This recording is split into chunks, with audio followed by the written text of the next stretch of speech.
Rocky Mountain Way? Yes, yes. Now, it came out as, what, also James Gang? No, that was my second solo album. Okay. It was called Barnstorm. I started a band called Barnstorm. This was the name of the band, right. And moved to Colorado. And Bill Simzik. Yes, this is your producer Produced for the many James years. Gang. Yes. Yeah. And then well, he got you. Isn't it true that he got you into the Eagles? No, I got him to produce the Eagles. Well, they were produced by, this is before I was in the band, but they were produced by Glenn Johns.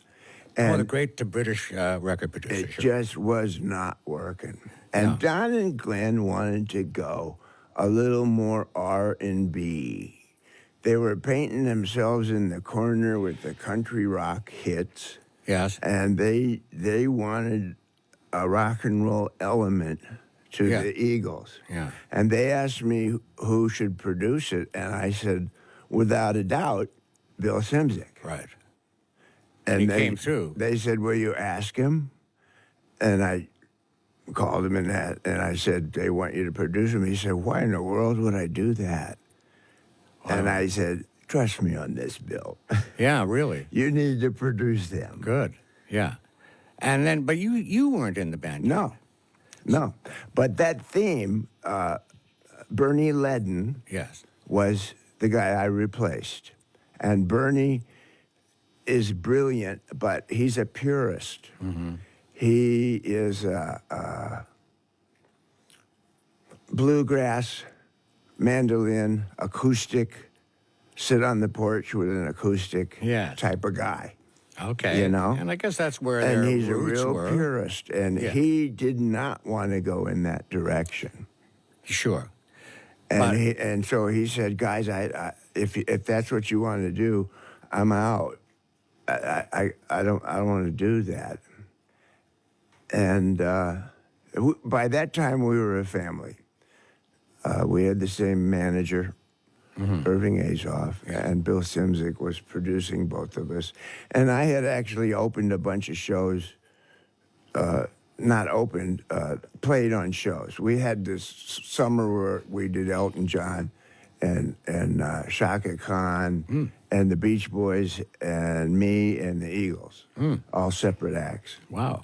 And we got to know each other. Beautiful. So I slipped in there, and we didn't know if it would work, but we said, let's try it.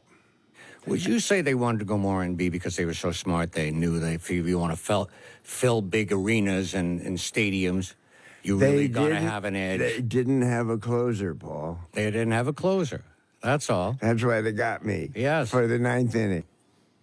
I don't want to say you surpassed the Beatles, but I think in just pure sales, the Eagles, right, are it looks that way. Unmatchable, yes. So that was a sort of pretty major when you came into that band, and we were talking about it. You changed their whole sound for them, and you wrote. You started writing with them too, right?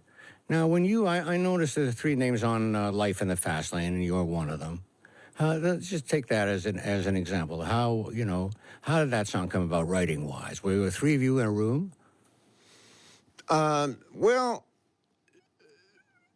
Don and Glenn and I talked about a rocker, and we threw some stuff around, and we had a couple nibbles and stuff. But I had this lick that I played that I would warm up for a show with. Okay.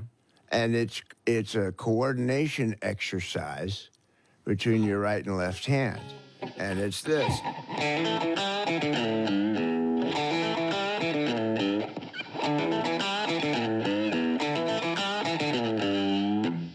Yes. And I used to do that.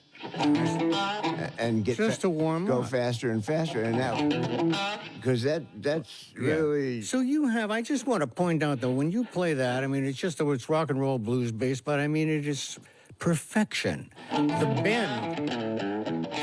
bends are perfect, you know.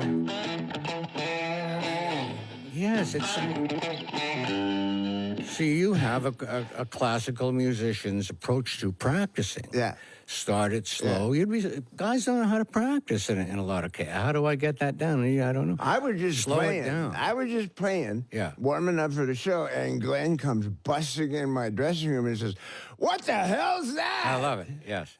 And I said, "I don't know. It's just this lick I warm up with." He said, "That's an Eagle song, dude."